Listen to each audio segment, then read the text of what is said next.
we go. Yes, sir. What's good, yo? Welcome to episode 46 of MKNGNZ Tv. I got a special guest today I've been hunting down for a long time. Busy Boricua man, Sammy Barona. Well, we got to start over there because not Boricua, man. Dominicano. Dominicano. So I'm love to my Boricuas, but so like I'm both. I'm Dominicano. So I knew we were connected one side or the other. So I didn't know. I just forgot which side it was. Yes, sir. That's my bad. I love my Boricuas, but Dominicano. You gotta represent. Yes, sir. All right, tell me where you're from. Well, I'm originally from New York. Moved here very early, young. I've been on Lehigh Valley for over 25 years, so it's been a good time. Everyone thinks you're like, sub 30, like 25%. So when did you graduate high school? We don't gotta go like ages. Which high school? What year did you graduate? I graduated in '94 from Central Catholic. I'm 42 years old. I ain't ashamed of it. Yeah, yes, tell sir. me, boy, you good too, man. We out here grinding, still staying young. Oh, why'd you go to Central? Allentown schools, were they rough all the way back then, or? From early, my father actually moved from New York, moved my family from New York to Allentown for us to get a better education. So he put us in private school from the beginning. Okay. So it was just a natural process going Our Lady Help of Christians to Central Catholic was the next step. Shout out to all the Central heads. Yeah. And then college and basketball. Talk about that a little bit. Went to college originally at LTRC, and then because I never played high school basketball, and from there I had to go to school and show them I could play high school basketball, and I could play college basketball, so I went to LTRC, and then from there I ended up going to Kutztown. Oh yeah, that was like the special part of your story.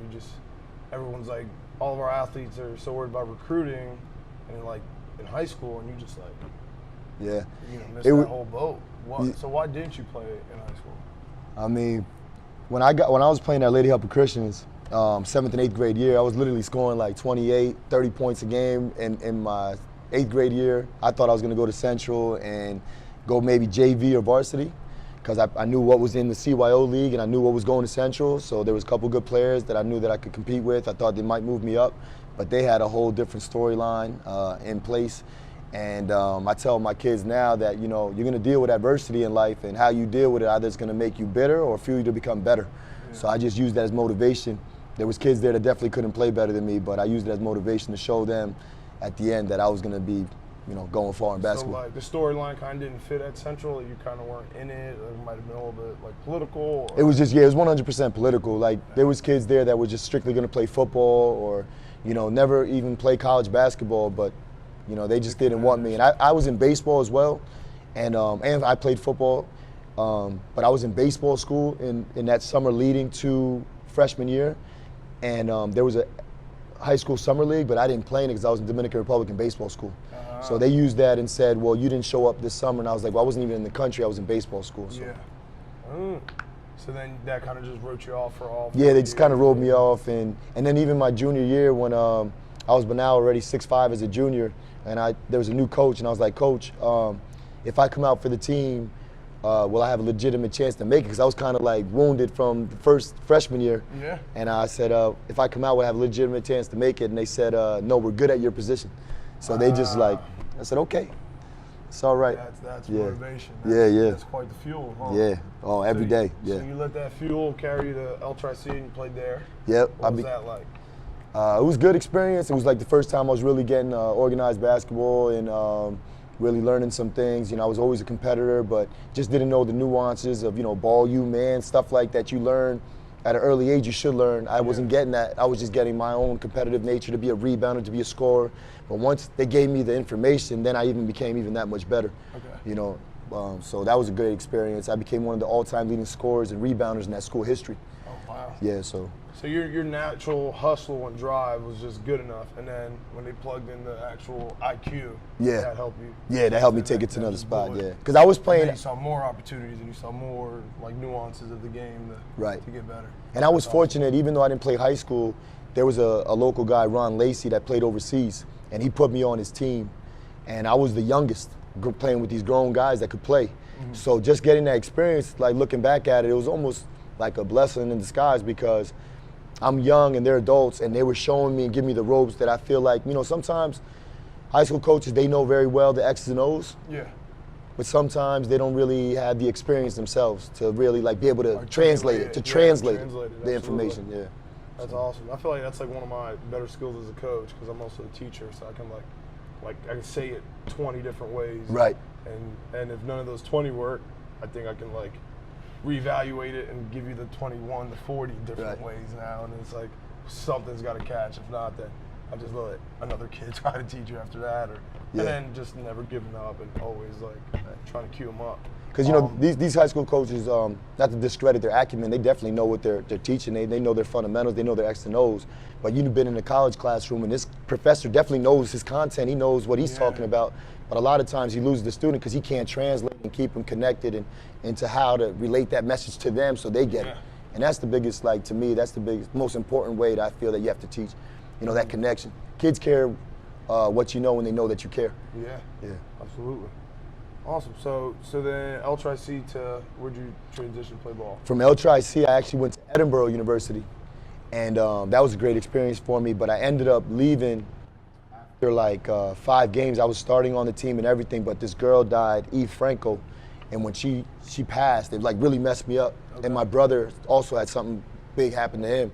And so those 2 situations, I was 8 hours away, and I just wanted to be home with my family. Things were kind of like going like a little haywire. So I just wanted to get back with my family, and that's when I transferred to Kutztown. Okay, so Kutztown, did you get to play ball there? Yeah, I played ball for Kutztown. We did really well. Was it 2 years? 2 years there, yep. I'm trying to like track the eligibility. Yeah.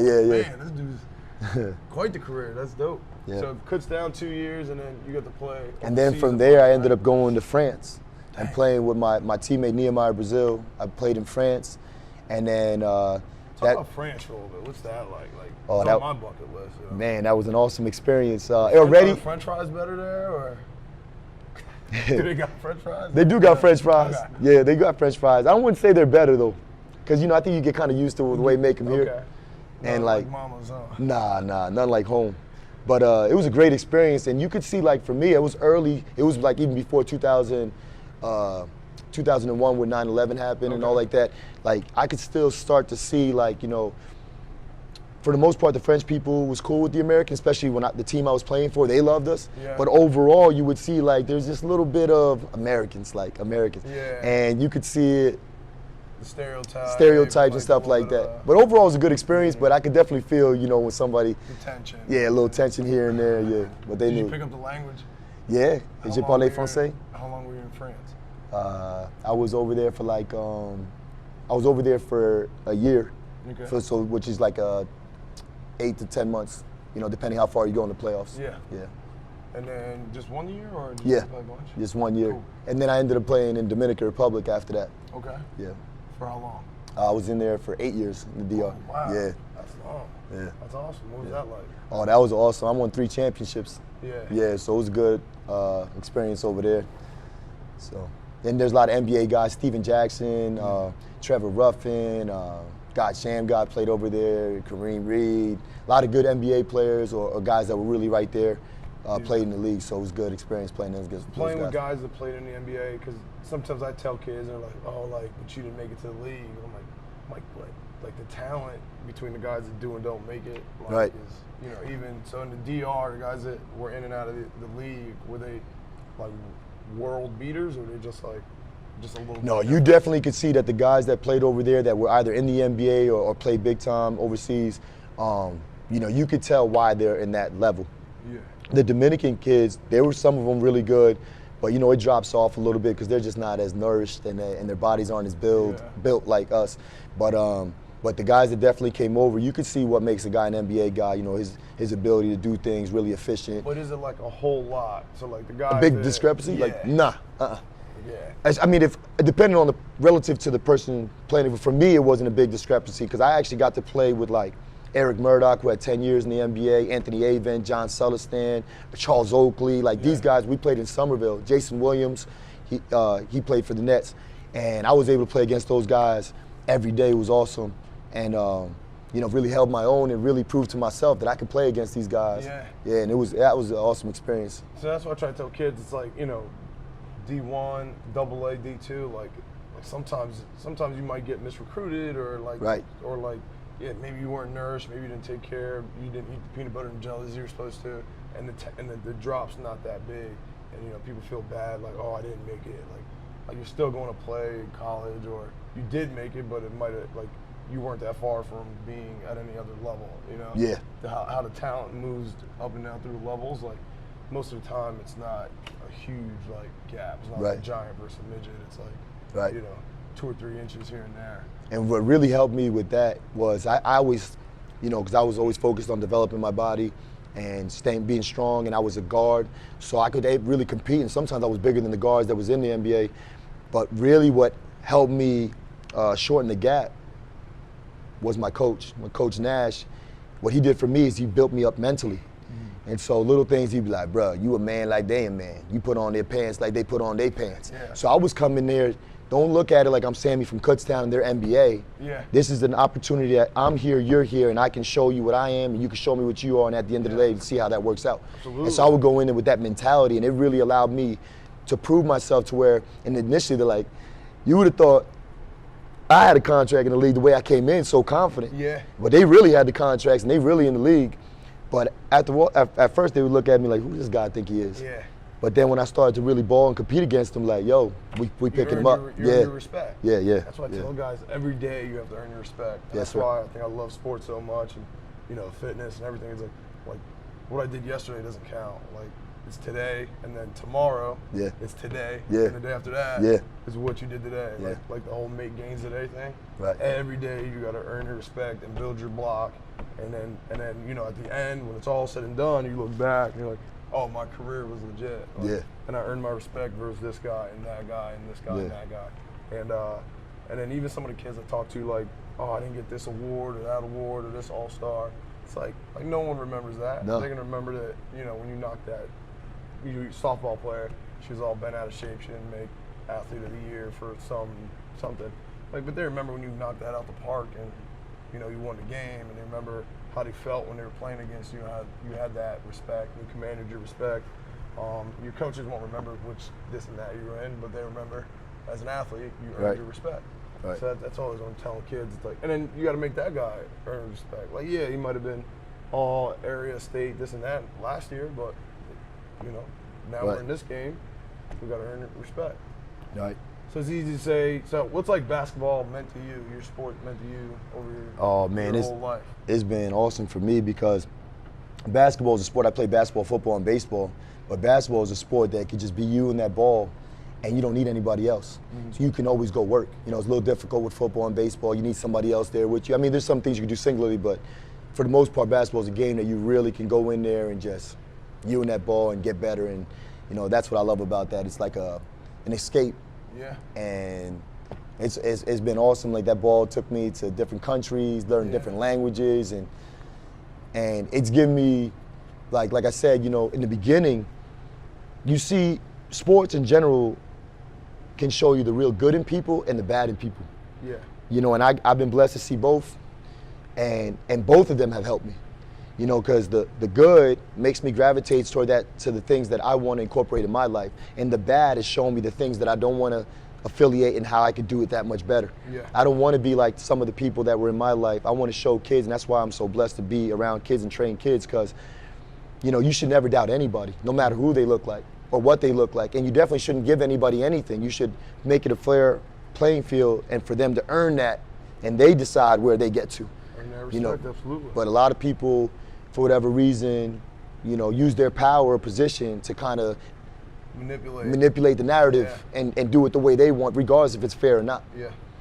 So now let's talk about that. Now your extensive basketball history, and you get to use that to train kids. And how long have you been doing that, working with athletes? So I ended up hurting my knee, and I didn't know exactly what it was, and I was playing overseas, and I kept trying to play through it, and they gave me massage and stim and all these different things. And I came home and I went to OAA, and the doctor said, oh, you have a slight lateral patellar tendon tear. You have a 4 to 6 week recovery. We do the surgery. I was like, all right, cool. And I do the surgery, and they gave me microfracture surgery. And I didn't even know what that was at the time, but that's the surgery that you're not going to play again. Oh, wow. And so my career was over right after my surgery. And I thought I could fight back, and I was fighting. I was doing the workouts, but it like my muscle above my knee atrophied so much that I couldn't put my weight on. I couldn't use it to spring. Wow. Eventually came back at 38, but that's kind of late, and I had kids. But so when I was doing the rehab, this mother walked up to me and said, do you play basketball because of my height? And I was like, yeah. And she's like, can you train my son? Yeah. And I was like, yeah, I could train him. And I didn't know what I was gonna do. And I went home and told my wife, and then I went to that one day and started training him. And it was crazy because like a culmination of all my experiences started to come out. And then that one kid turned into another kid, which the second kid was Devontae Cross. Okay. And Devontae started blowing up, and then that's like let it tree branches and branches of kids because they started getting really big. It's not that long ago, maybe 4 or 5 years now? No, Devontae was 4th grade. He's now be a sophomore, junior. Yeah, so this is like 9 years ago. Yeah. Oh wow. Yeah. That's crazy. So it wasn't even your idea. No, I didn't want it. I had my degree in broadcasting and do telecommunications. Yeah. And if that lady doesn't ask me that, I might not even be a trainer. Wow. Yeah. It's crazy. Yeah, it's unbelievable. That's God. Yeah. Wow. Yeah. Right place, right time. And yes, sir. So you're just basketball knowledge exploded all over this kid, and you just started hitting them with progressions. Yeah. And it became a whole curriculum. Yeah. And so then the whole curriculum starts to burst, and then how do like other people start to hear about it? Just kind of through good work. Getting really good, and then there was Kyle Stout, who's in the same school, who was was a young kid, 7th grader, and then Sam Iorio, and these kids now are like names in our Lehigh Valley. Yeah. But when we first started, there's these young kids, and so all these kids, I was blessed that they were getting so good that they started to separate themselves, and then that started going into other schools that started seeing this, and then like literally, I haven't solicited anybody for my training, I haven't advertised or anything. But like word of mouth and parents have been advocating for me that's been growing like organically. Yeah. That's awesome. And that's how you know you have something good going on where you don't have to tell people about it and it just keeps showing up. Yeah. So your style of coaching, what would you say that's like? It's crazy because when I was young, I used to like to rap. Yeah.